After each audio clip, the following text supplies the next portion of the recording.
Muchas gracias.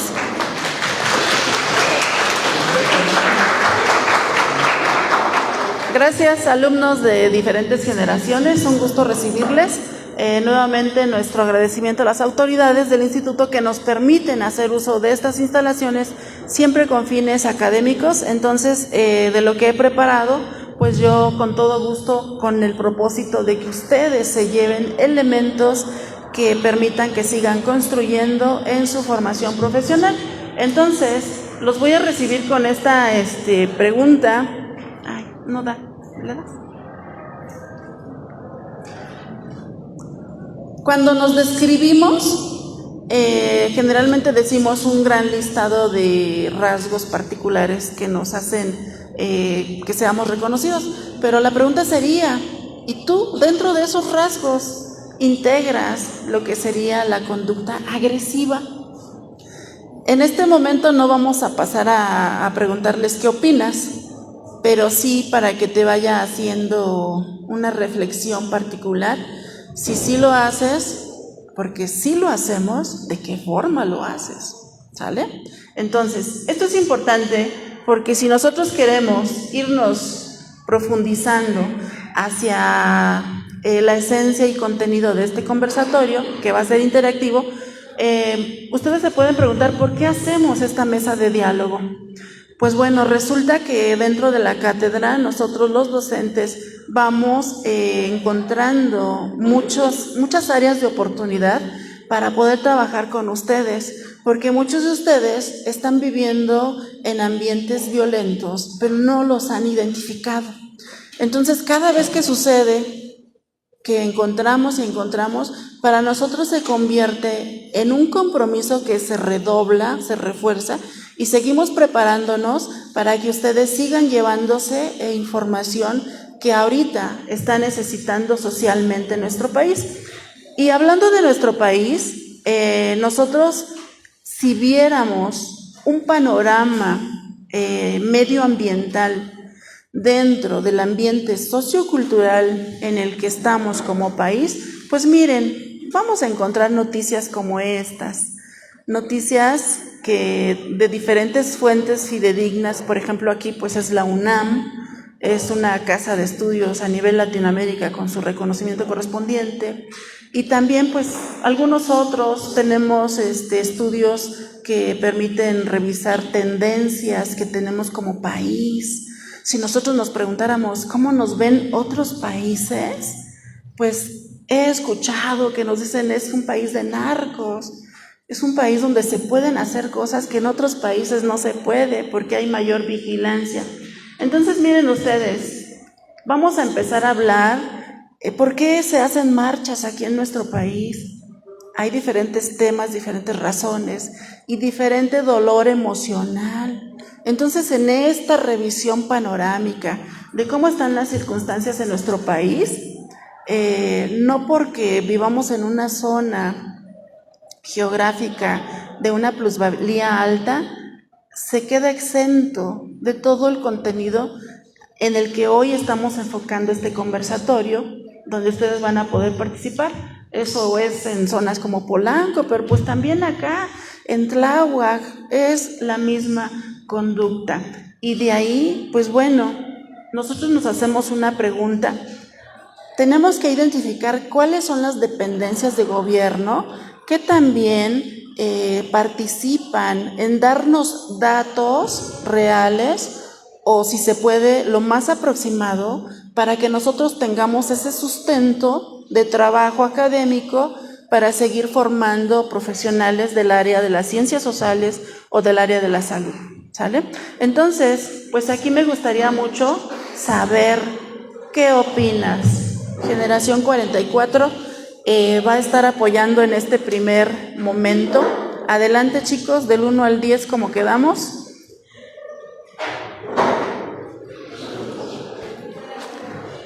Ellos les van a estar preguntando a ustedes lo siguiente. Vale, empieza. Ahora, ¿sabes qué es lo que opinan ustedes del homicidio? ¿Nadie quiere hablar? ¿Les pongo la sala? ¿No? Elígelos.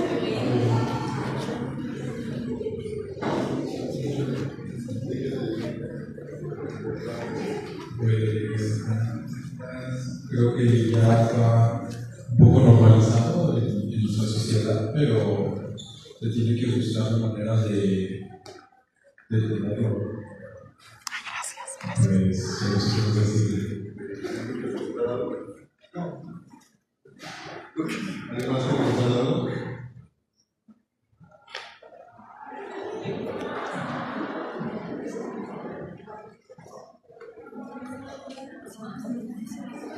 Pues está de repente muy normalizado.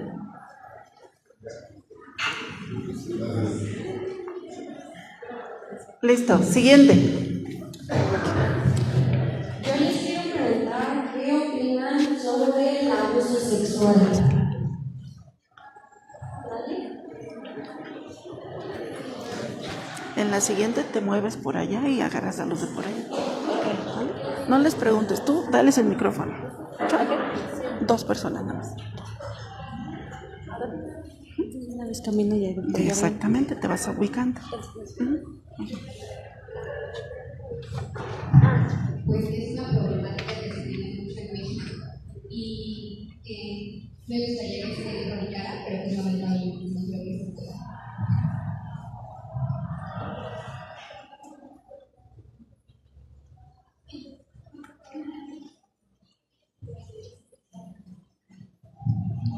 Pues considero que es algo también que se ha normalizado, ya que hay muchos casos que no se han hablado aún, siendo que es un tema ya no tabú, considero que ya no es tabú. Antes era, bueno, conozco casos en donde hubo abuso familiar y los mismos familiares es como cállate, no digas eso.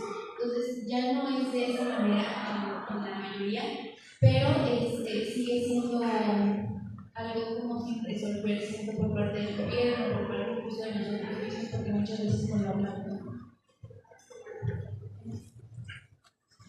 Yo quiero preguntar sobre qué opinas sobre las lesiones.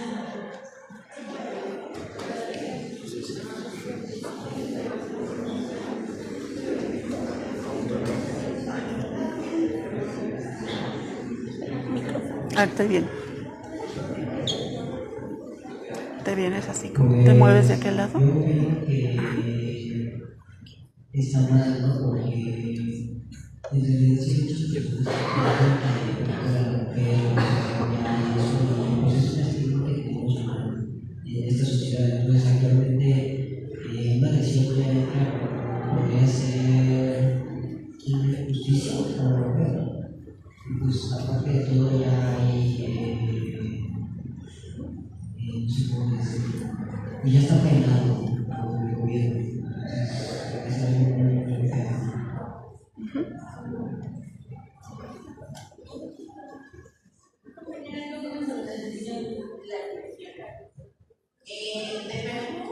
Creo que es un problema muy grave.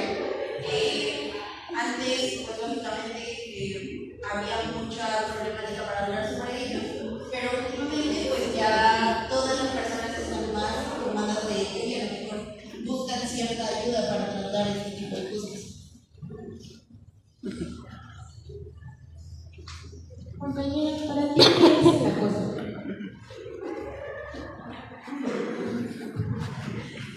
Yo digo que esto ya nos estamos capacitando, ya que ya hay varias. ¿Ya viene? Eso es. Selecciona tu grupito donde vas a trabajar. Ya se habla más ahorita que en anteriores años, que ya era muy normalizado de que, ay, mira, ese que era inglés, hay que pensarlo.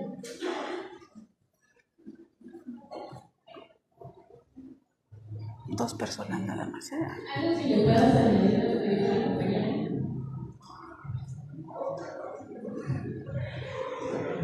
Pues el acoso sinceramente es algo que muchas veces incluso es implícito dentro de la sociedad, dentro aquí dentro del estudiantado.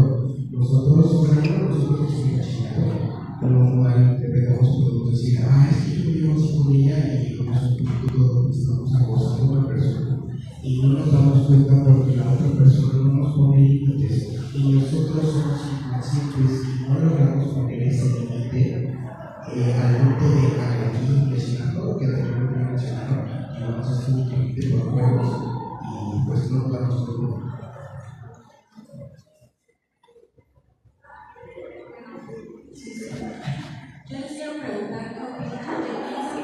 ¿Quieres poner por este lado?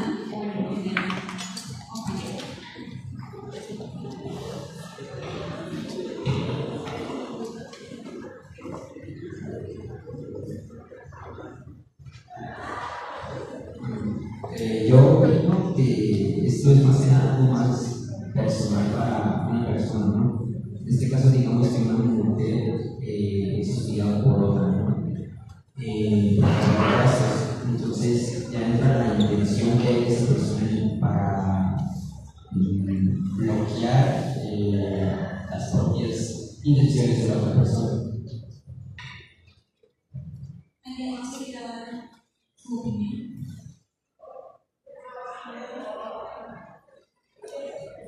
Bueno, la cuestión del hostigamiento tiene que ver también con una condición de jerarquías, donde hay una condición de poder sobre la condición del otro o de la otra. Y que con ello hablamos, por ejemplo, que si yo lo expreso puede correr riesgo mi condición laboral, ¿no? La posición en la que me encuentro, que puedo perder el trabajo, el empleo o la situación que estoy en ese sistema. Entonces creo que el hostigamiento tiende a confundirse mucho con la cuestión del acoso. Cuando hablamos de Solo dos acoso, personas nada más. Solo dos personas y solo dos. ¿Sí? Cuando hablamos de hostigamiento, hablamos de una figura de poder sobre la persona.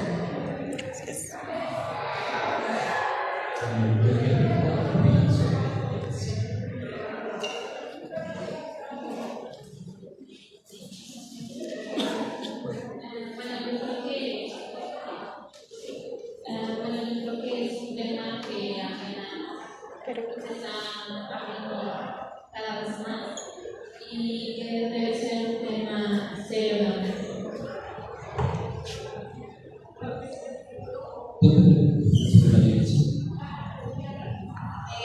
Es un tema que igualmente antes no se hablaba de ello, se trataba de callar. Hoy en día es un tema que está muy visibilizado y cada vez se está llevando más a todas las víctimas por parte de esta cuestión.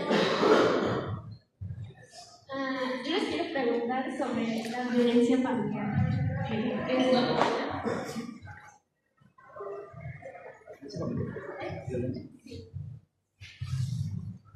Pues es algo que, bueno, personalmente no debe existir. Bueno, en mi caso, pues no, nunca he sufrido violencia familiar, pero sí he sufrido cosas que sí se pueden también de en ese aspecto, pero ya, por ejemplo, la familia que nosotros tenemos, pues sí es muy personalmente de ellos lo que hay. Gracias. Gracias. Creo que es más bien una afectación a lo cual llega a influir en otras áreas de tu vida, puede ser más que socialmente, en tu entorno escolar, hasta laboralmente. Este tipo de abusos surge por temas de desigualdad, de compromisos, de jerarquías, justamente una situación en la familia en la cual no se respeta ni una a la otra, entonces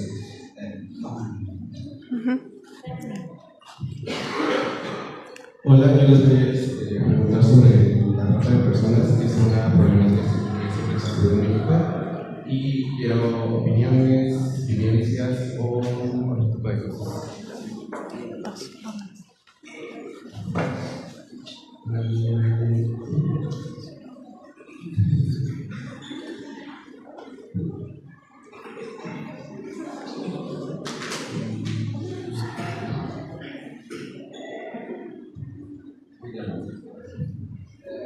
También se quiere volver un poco a la privación de la libertad de estas personas. No solamente trata de no hablemos de una técnica hemos visto a través de la historia, desde esclavos, desde prostitución, desde abuso, desde mano de obra. De hecho, se ha visto todavía actualmente, nada especial, solo para no llamar tanto la atención, ¿no? Hay zonas de las ciudades justamente que utilizan este sector para generar dinero, monetizar un poco, pero se hace un poco de investigación por tanto en las cuales las normas no están ahí porque sino están económicas o rankings que Gracias.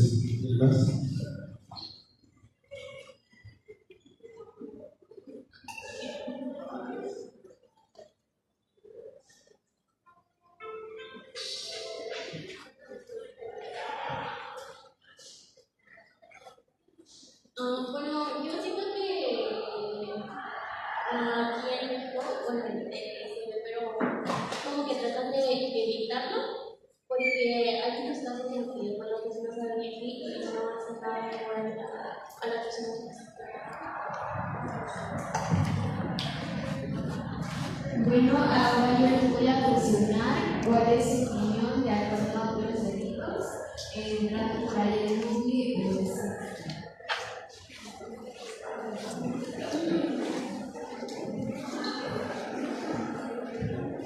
Pues creo que en la actualidad el se está extendiendo y se está volviendo un problema cada vez más grande, donde el abuso sexual mediante redes sociales está creciendo. Ya que al final no sabes quién está del otro lado de la pantalla y se vuelve pues peligroso. ¿Alguien más para comentar? Bueno, considero que el sexting es algo que ya se ha normalizado. En estas generaciones ya la gran mayoría lo practica, pero no estamos tan informados de cómo practicarlo. Realmente, pues sí, no tenemos como que esa práctica segura para realizarlo.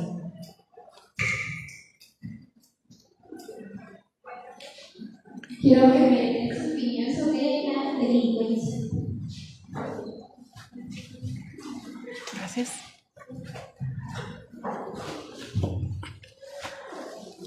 Y ahorita, por falta de recursos, mucha gente busca esa solución, robar.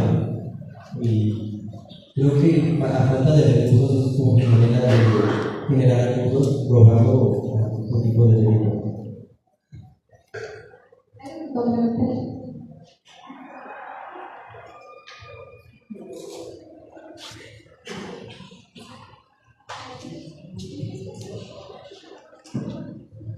Pues yo pienso que es un problema que siempre ha existido, pero con todo el tiempo es más fácil. Pero pues para los jóvenes es más fácil asaltar que robar.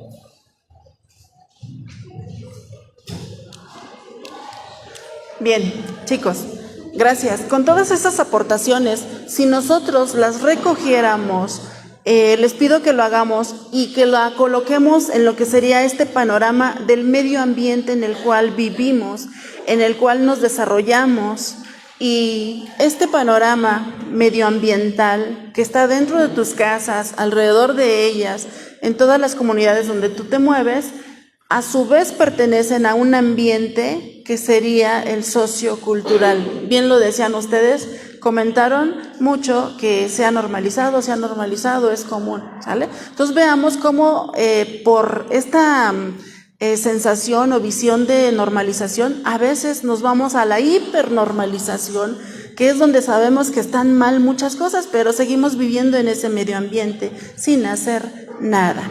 Entonces, ¿qué aportamos nosotros, les y los docentes para todos ustedes dentro de la construcción teórica como nuevas generaciones de la psicología? Como pueden ver ahí, está dando vueltecitas, ¿qué parte de nuestro cerebro? El lóbulo frontal, ya escuché por allá, exacto. Diferentes documentos científicos, artículos, tesis doctorales, libros, señalan que justo en esta parte de nuestro cerebro se lleva un gran cúmulo de dominio sobre nuestra conducta. La lógica, la organización, la planeación, el pensamiento, el habla, la congruencia, entre otras, el cálculo, la memoria, el lenguaje, están ahí depositadas y nosotros tenemos todo un menú para poder decidir qué hacer con todo eso. Esto no sucede de forma aislada, hay conexiones con otras bases y con otras estructuras y con otros sistemas, porque al final de cuentas nuestro funcionamiento cerebral es complejo, es interesante, y este conversatorio busca el día de hoy ir señalando las partes que se van a ir conectando dentro de estas acciones que llevamos en nuestro medio ambiente sociocultural en el cual vivimos, para poder identificar cuándo ya están enfocándose hacia una conducta criminal y también poder llevarnos al final de la clase por qué está sucediendo todo esto en muchas familias que están fracturándose y que están quedándose pues estas experiencias de vida que deberían no de suceder.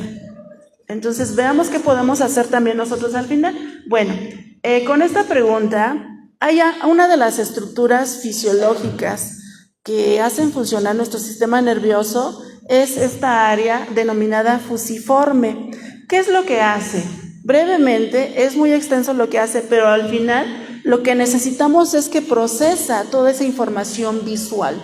En este momento ustedes me ven levantando mi mano izquierda, tomando el micrófono con la derecha, y están ustedes acomodando esta información en sus cerebros, en esa área fusiforme que aparte de permitir que ustedes observen, van identificando la diferencia de objetos. Saben muy bien cuál es su lugar allá como escuchas, saben cuál es la mía, y los compañeros de radio que están atentos a irnos acompañando con esta construcción académica. Así también, esta área fusiforme tiene esa participación importante en lo cognitivo y los depósitos de nuestra memoria. Es decir, está tomando del ambiente información para irla acomodando a nuestros hipocampos y después ver qué vamos a hacer con todo eso. Entonces, aquí yo te voy invitando a que vayas trayendo a tu mente esas infancias que están creciendo en ambientes violentos, donde continuamente están viendo rasgos de lo que acaban ustedes de opinar, tantito de todo o 3, 4 cosas de las 10 que se les preguntaron. Vayan viéndolo y cómo esas áreas fusiformes infantiles están tomando información.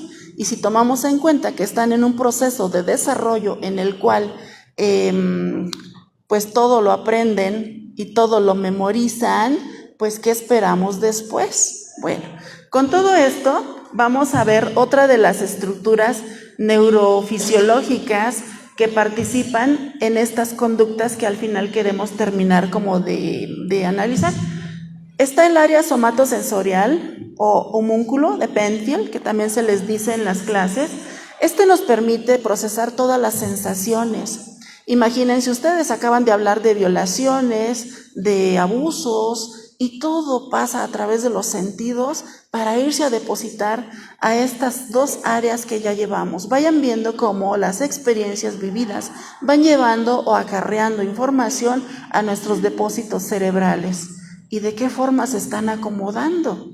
Luego entonces hago énfasis en la etapa de desarrollo de las infancias que van generando estas quizás estructuras no normales, sino deformadas ya desde chiquititos. Bien, tenemos otra estructura más que serían los lóbulos temporales. Aquí nosotros brevemente lo vamos a usar para este conversatorio como un interpretador de los estímulos auditivos. Vayan trayendo a su mente qué ruidos se escuchan cuando una persona está siendo abusada, violada, estigmatizada, hostigada, acosada. Vayan sumando sonidos, visiones, colores, todo suma para ir entendiendo el tema de hoy.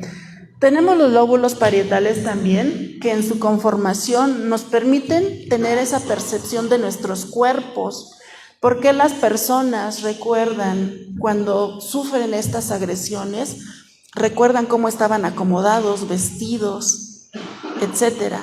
Entonces, si nos está apoyando esta estructura en lo que es la posición de nuestros cuerpos, también está localizando el origen del estímulo.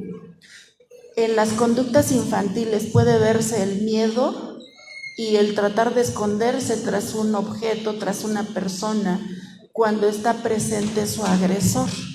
Y también esta estructura parietal organiza nuestro lenguaje, organiza nuestra forma de calcular las situaciones para ver qué vamos a hacer. ¿Qué pasa cuando no nos defendemos? ¿Qué pasa con ese cálculo cuando no me defiendo? Porque la fuerza que me somete es superior a la mía. Todos esos rasgos requerimos irlos considerando para entender este tema. Entonces, con todo esto, hay una triangulación muy importante. Ahí tenemos de este lado lo que sería una estructura muy importante, nuestra amígdala cerebral, izquierda y derecha. Del otro lado tenemos la estructura de nuestros hipocampos, izquierdo y derecho. ¿Y qué con eso? Pues que lo vamos a triangular en el giro del cíngulo. Vamos nosotros a ocupar nuestro sistema límbico entonces. ¿Por qué? Porque al ser una estructura interna que está protegida por nuestros hemisferios cerebrales, entre los hemisferios y la base de nuestro cerebro en el tallo cerebral, estas estructuras van mandando información a ese que se ve ahí señalado, nuestro giro del cíngulo. Entonces, mientras que mi amígdala cerebral me permite ir trabajando mis emociones, mis hipocampos me van dando memoria de experiencias y giro del cíngulo las integra para poderle dar una conceptualización y poder yo diferenciar si de lo que estoy hablando es de un acoso, de una violación, de un hostigamiento, etc. Vayan viendo cómo estas estructuras con la información que manejan, más adelante las voy a repetir brevemente, nada más para consolidar.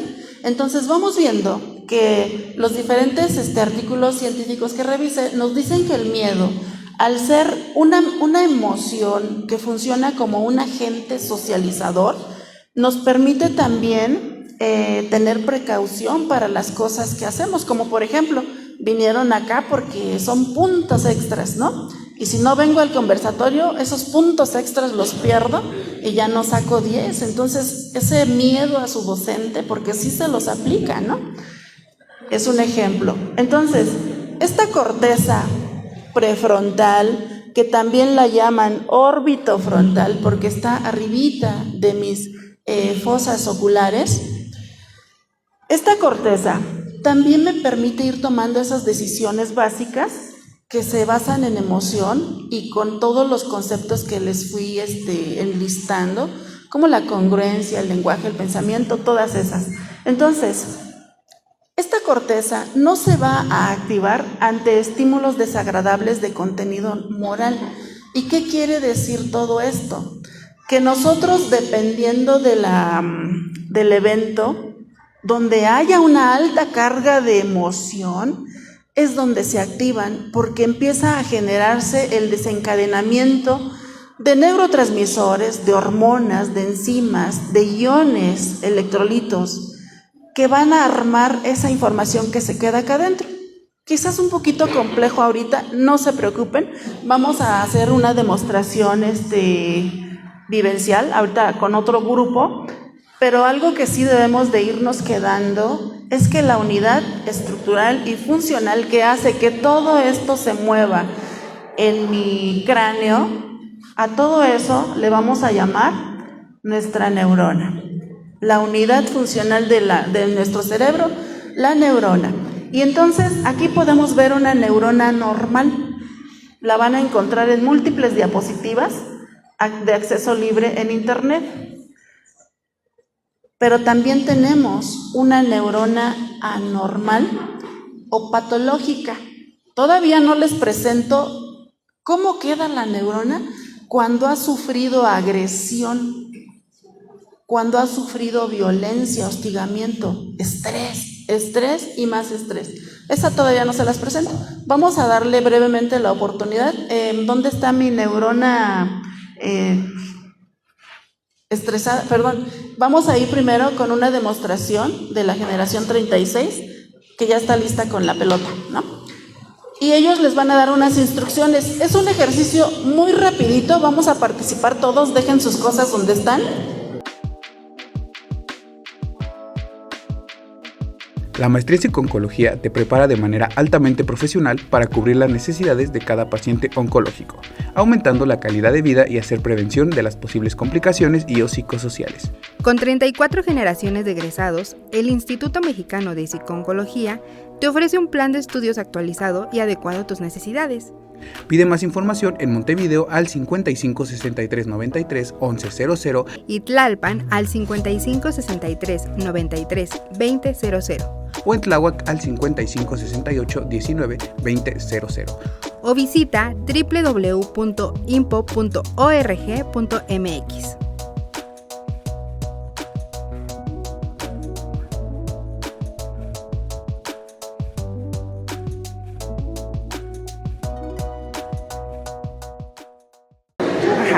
Vamos a hacer la simulación de las... Con esta formación que están haciendo, vamos a hacer una representación breve de cómo los estímulos en nuestro cerebro se van dando en fracciones de milésimas de segundo. Así como te están acomodando los alumnos de la generación 36, haz caso, porque estamos formando un axón, estamos formando células de glía. Las personas que están a los lados sujetando los hombros de los compañeros, en este momento van a ser células de glía. Son estructuras muy importantes que generan lo que vas a hacer. Ahora, con esta pelota, cada vez que llega un estímulo a cada una de nuestras neuronas, sucede en fracción de milésimas de segundo. ¿Pueden guardar silencio? Ya estamos formados. Ahora, aquí va el estímulo es la pelota, el estímulo que quieras. Aquí va representado por la pelota. De forma rápida. Ella lo va a recibir y se van a hacer las... Dale indicaciones. Por favor, compañeros, vayan pasando la pelota hacia atrás. Así es, correcto, de esa manera.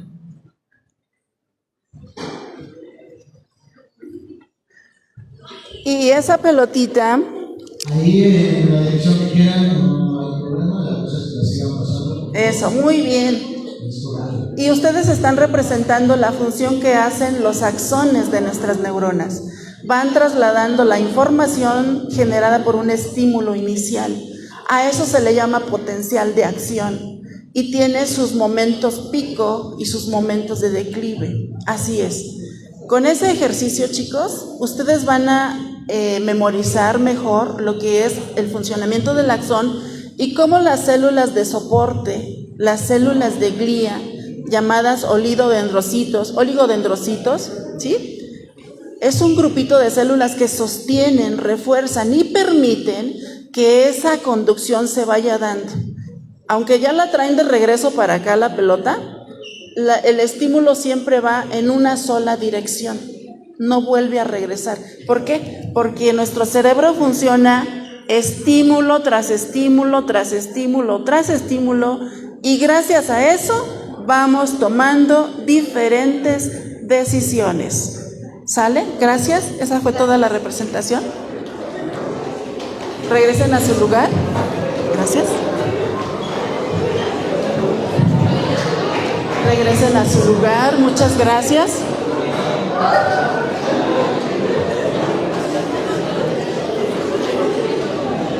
Vayan regresando. Y mientras se vuelven a acomodar, vamos a ver que en esa lámina ustedes ahora pueden apreciar cómo nuestras redes neuronales hacen esa descarga de neurotransmisores, hormonas, enzimas, iones de electrolitos para que se mande la información, y eso es lo que sucede en condiciones normales. Entonces, ¿cómo sucede en la conducta criminal? Pues de forma alterada, no con las mismas cantidades. Entonces, vamos viendo que si estas son las sinapsis, las vesículas sinápticas recibiendo todo el estímulo, entonces, ¿qué pasa después? Que también necesitamos identificar que hay neuronas que van enfermando. Por ahí tenemos un ejemplo. ¿Dónde estás, Betsa? Empiézale, Betsa. Entonces, Betsa, con su grupo, armaron lo que es una neurona patológica, porque hay enfermedades que por propio sistema inmune generan el detrimento de la mielina que sostiene a este axón. En el ejemplo que hicieron, cuando ustedes simularon ser células gliales, esas células van perdiendo hacia dónde sujetarse porque ya no hay mielina. Entonces yo también debo de conocer que hay enfermedades que van a darse por naturaleza propia de la genética de la persona, generando un desequilibrio nervioso. ¿Nos sirve para este tema? Por supuesto que nos sirve, ¿sale? La neurona va a seguir avanzando y tu atención colócala en el axón, en esa partecita que va en amarillo y que va desgastada. Y así poco a poco se van desgastando. Bueno, entonces, mientras van avanzando, yo quiero decirte que esta sería una neurona psicopatológica. ¿Por qué? Porque la persona era un individuo saludable que vino al mundo a disfrutarlo, pero yo empecé a acosarlo, a agredirlo, a violentarlo, a estresarlo, a hostigarlo, a acosarlo, a gritarle, a pegarle, a ofenderlo, a hacerle sentir basura. Y entonces el resultado es este. En la imagen izquierda ustedes pueden ver una neurona real. Esta neurona tiene su núcleo, tiene su canal axónico, tiene sus dendritas y tiene sus terminales que se anclan a otra y tiene el funcionamiento que viste. Pero también en el lado derecho puedes ver cómo una neurona estresada por todo esto que sabe hacer la mente criminal, al final del tiempo genera en la persona. Y por supuesto que va a haber una desorganización estructural de las funciones fisiológicas que deberían de darse con normalidad. Entonces no debería de sorprendernos que una persona que ha vivido todo esto que ya platicamos, pues tenga una conducta de miedo, de ocultamiento, de querer pasar desapercibido o en su defecto desarrollar una mente criminal. También sucede, pero estamos hablando de una población importante en nuestro país cuyo sistema nervioso ya está deformado. Entonces, recuperarlos, ponerlos sanos otra vez es un poco complicado, pero en lo que sí podemos trabajar es en seguir psicoeducando a nuestra población desde esta formación que estás obteniendo con tu licenciatura en psicología. Entonces vean cómo la neurona es totalmente diferente. Esta está flaquita, pues, para entendernos. La otra está gordita, esta está flaquita. La otra es más grande, la otra es más pequeña. La otra es más larga, la otra es menos larga. Y así, se alteran totalmente las estructuras. Bueno, ¿qué más vamos a rescatar de este conversatorio? Una pregunta. ¿Qué acompaña estas funciones cerebrales de forma relevante? Pues la respuesta la tenemos aquí. Nosotros sí necesitamos identificar con claridad nuestras emociones, gestionarlas y trabajarlas, canalizándolas de acuerdo a la que estoy identificando. Y todas las materias hablan de eso hasta noveno, ya cuando se gradúan. Les hemos enseñado el ámate como una mnemotecnia, más la sorpresa y el asco. Sí, otros autores dicen que no son 7, son 17, otro que 5 y así. Pero de acuerdo al autor, en general nos referimos a lo mismo, a estas expresiones que son fisiológicas y que pueden ser internas o externas, hasta ahí. Y entonces la mayoría de las definiciones coinciden, lo vemos en los cuentos, en las películas, en los videos, ahí están. Ahora, una pregunta, ¿nacemos con esas emociones? Fíjense que se creía que sí. Las nuevas investigaciones neurocientíficas dicen que no. No son cosas mías, Vamos leyendo, nosotros nos vamos preparando y dicen que no son innatas, que nosotros, alguien nos da la bienvenida al mundo a veces con amor, pero a veces a patadas también. Entonces, cuando yo llego al mundo, como vengo con algo innato, mis emociones yo las voy a ir desarrollando.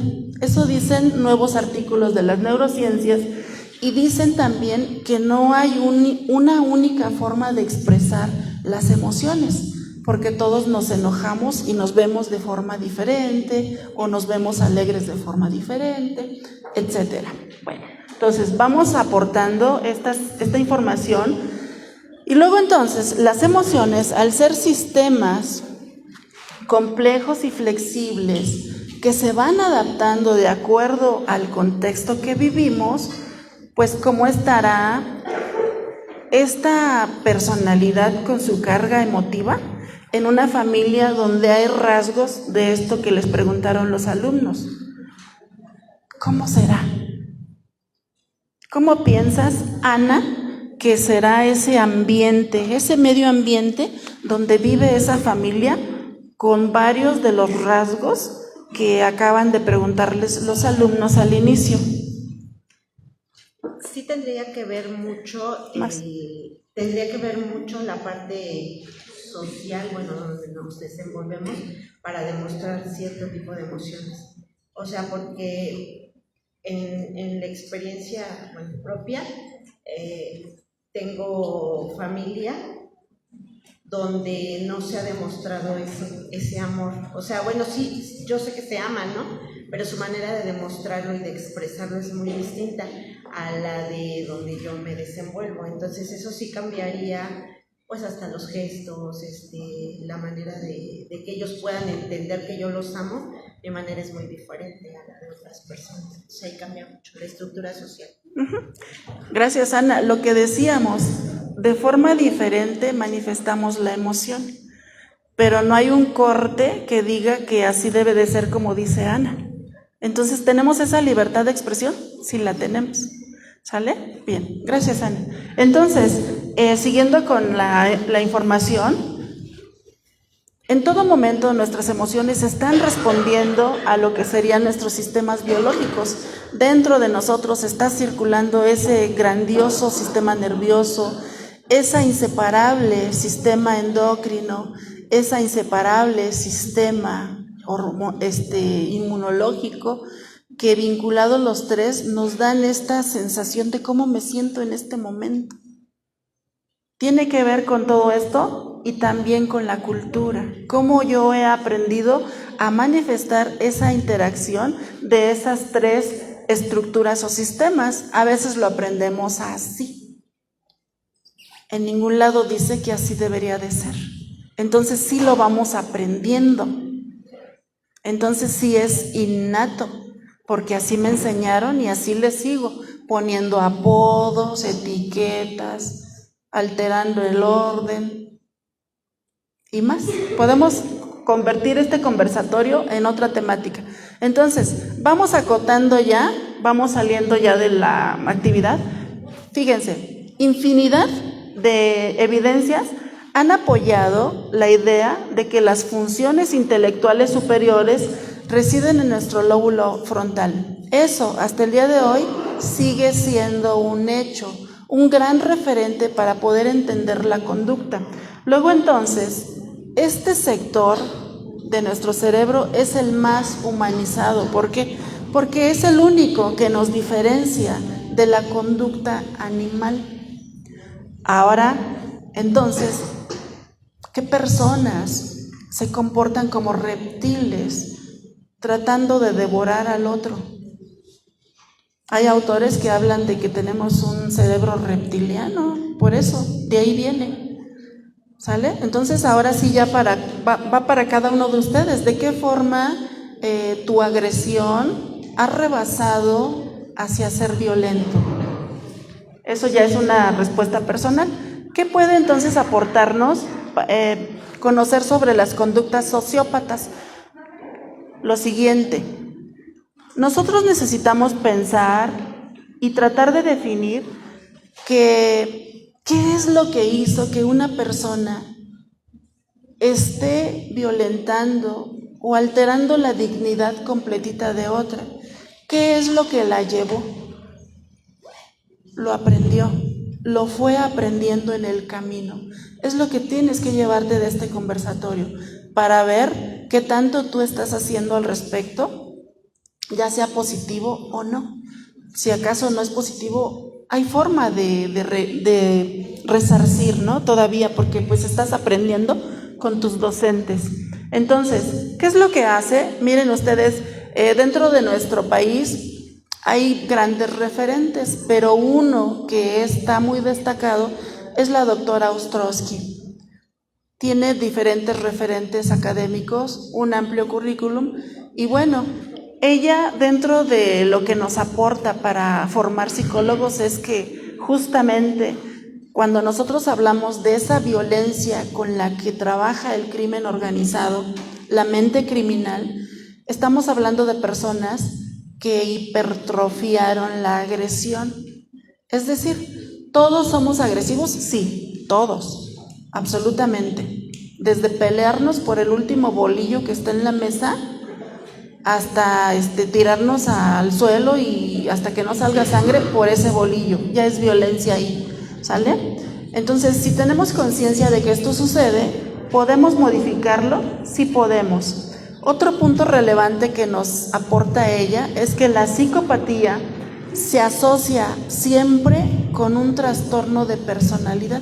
Es decir, a esta nueva persona que llega al mundo le voy dando violencia, abuso, acoso, todo lo que les dije, le voy dando de todo eso, entonces yo estoy formando un trastorno de personalidad. La doctora dice, sí, hay algunas excepciones de gente que vivió y creció en medio de este ambiente hostil y denigrante y no desarrollaron una psicopatía. Sí las hay, pero viene dentro de la genética. Aquí, con lo que ustedes se tienen que quedar es que la mayoría de la población que pasa por estos ambientes no lo logra. Queda con secuelas y desarrolla una psicopatía que va a impedir que tenga posteriormente una adaptación saludable al medio ambiente en el que vive. ¿Qué más nos dice la doctora? Que como tal, estas psicopatías tienen un componente genético que se activa por experiencias medioambientales. ¿Y esto qué quiere decir? Aquí viene una noticia. Todas las personas en todo el mundo, dentro de la genética, tenemos la oportunidad de que a través de la agresión desarrollemos mentes de un alcance criminal que vamos a tratar de hacerle la vida imposible al otro hasta que lo mandamos a otro mundo. Eso es lo que dice ella, que cuando eres consciente de todo esto, vas haciéndote consciente de hacerte cargo de eso y manejar tu enojo, manejar tu miedo, manejar tu tristeza, tu alegría, tu afectividad. Eso es lo que nos recomienda. Cuando yo soy consciente de que todo esto circula en mi ADN, entonces me hago cargo. ¿A quién de ustedes les gustaría que, si ya lo traes en la genética, detonara y lo ejercieras? Yo creo que a ninguno. La vida es para disfrutarse y para generar experiencias inolvidables. Entonces, una aportación más es que nos dice, cuando somos nosotros sociópatas, es como que un concepto muy suavecito, porque pues no nos gusta ir a fiestas, no nos gusta juntarnos, no nos gusta como meternos a bailar, etcétera, ¿no? Pero tenemos que ir identificando que dentro de estas sociopatías los alcances pueden darse hasta la arrogancia. Creo que todos tenemos tantito de eso, pero ya cuando estás en unos índices elevados, mucho cuidado. También tenemos un sentido muy elevado de autovalía. Buscamos que nos estén dando reconocimiento constante. Es muy importante en ese. El otro, superficialmente encantadores, engañadores, ¿no? Uso de la mentira en la relación con los demás y también la manipulación, ¿sale? Creo que tantito tenemos todos de eso, pero no nos ha llevado a una mente criminal desarrollada. Entonces, más datos. En estas esferas emocionales que estamos platicando, se procesan de diferente manera las emociones. No sienten culpa y cosifican a las personas, por eso las tratan así. Entonces acá vamos a llegar a la estructura cerebral para poderlo ver ya todo vinculado. Como complemento, el comportamiento, pues no hay responsabilidad, es gente muy impulsiva y no se fijan metas. Por esa razón les dejamos a veces tareas que vean películas de psicópatas, para que puedas tú recoger todo ese contexto y traerlo como comentario a clase.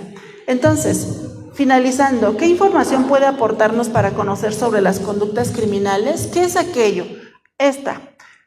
No debería de pasar por alto para ti que nuestras estructuras del cerebro que funcionan de forma normal en nosotros, en las mentes criminales no es así. Hay una deformación y una distorsión estructural.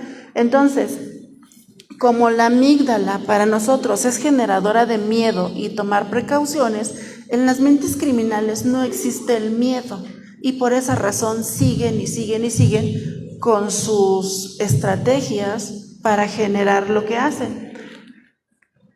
Y también yo quiero que sepas que ya hay congresos que hablan específicamente de crimen organizado.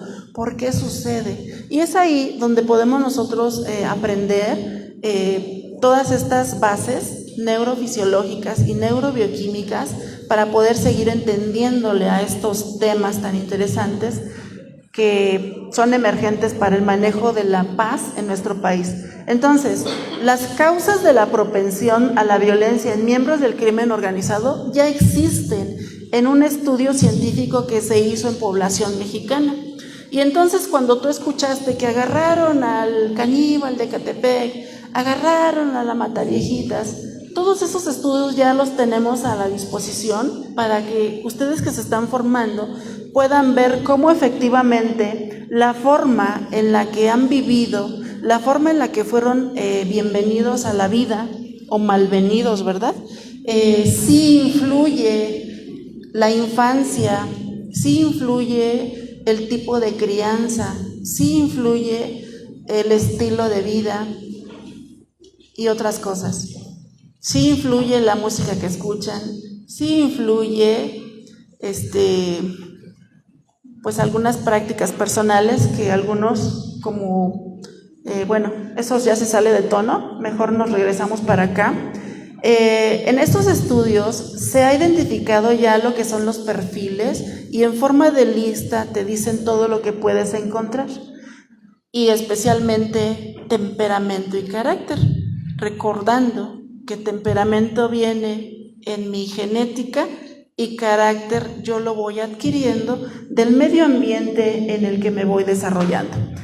Aquí en esta diapositiva tenemos otra vez esta parte cerebral, nuestro sistema límbico con el giro del cíngulo, recibiendo información de la amígdala cerebral, recibiendo información memorizada del hipocampo y cómo mi área fusiforme con mis lóbulos temporales, los parietales y la corteza prefrontal, más el área sensorio-perceptiva, están trabajando en un solo instante, llevando información a mi sistema límbico.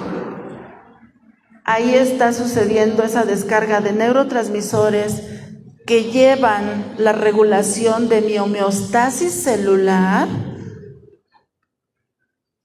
se va hasta mi código genético. Les platicaba en la clase, si te enfermas constantemente, observa por qué está sucediendo y hazte cargo porque si no se está codificando. Se va almacenando como información genética que vas a seguir heredando y todo eso por una influencia ambiental. Otro punto es que en las patitas de nuestro ADN están los telómeros. Y los telómeros están unidos por las histonas que hacen una unión para que esté fuerte y no se desgaste. Por el simple hecho de vivir se desgasta, pero si te desvelas, si no te alimentas, si fumas, si te alcoholizas, si sufres violencia, si vives en un ambiente hostil, se van desgastando hasta por una desvelada. O sea que esto se convierte en mucha tarea, muchísima tarea de prácticas saludables. Entonces, ¿qué sugerimos los estudiantes de psicología?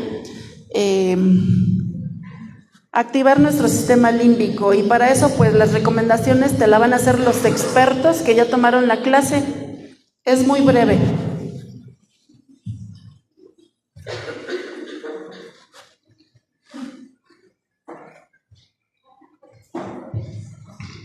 Es muy breve, ¿eh? Dices una y se la pasas a tu compañera. Bueno, para estimular el sistema límbico hay muchas actividades para hacerlo, pero una de ellas les recomiendo que se ejerciten, canten, bailen, se rían y socialicen con las demás personas, porque eso les ayuda mucho a estimular el sistema límbico. También pueden participar en actividades con el yoga. También sirve la respiración tranquila y consciente. El expresar nuestras emociones también sirve para activar el sistema límbico. Alimentarse en tiempo y forma. Ayuda a la formación de memoria por medio de eventos significativos. Tener una buena hidratación. Tener un buen ciclo del sueño.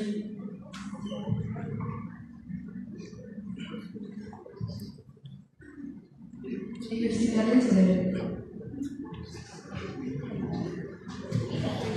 Hacer meditaciones. Una de las funciones principales podría ser el aprendizaje que nos ayuda a base de experiencia. También una forma de estimularlo es cuando decidimos qué decidimos aprender y qué no. Y lo más fácil, sean felices, en chistes, ríense, disfruten de su vida. Gracias. Bien.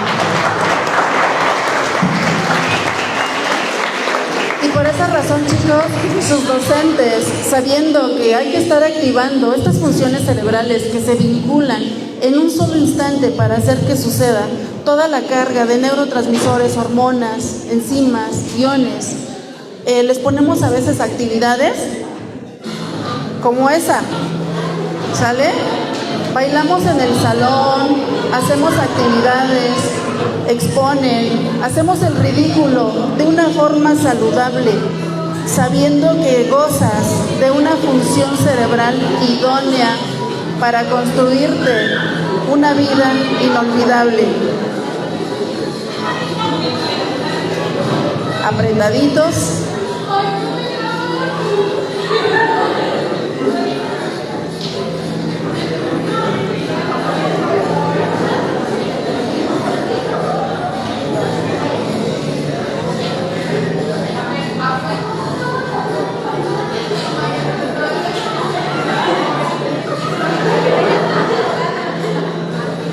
Sale.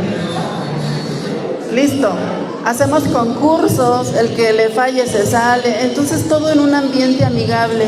Y al final las sensaciones de bienestar se experimentan desde este propósito que tenemos nosotros. Ya por último, en estas diapositivas, todo eso está sucediendo en este momento en tu cerebro.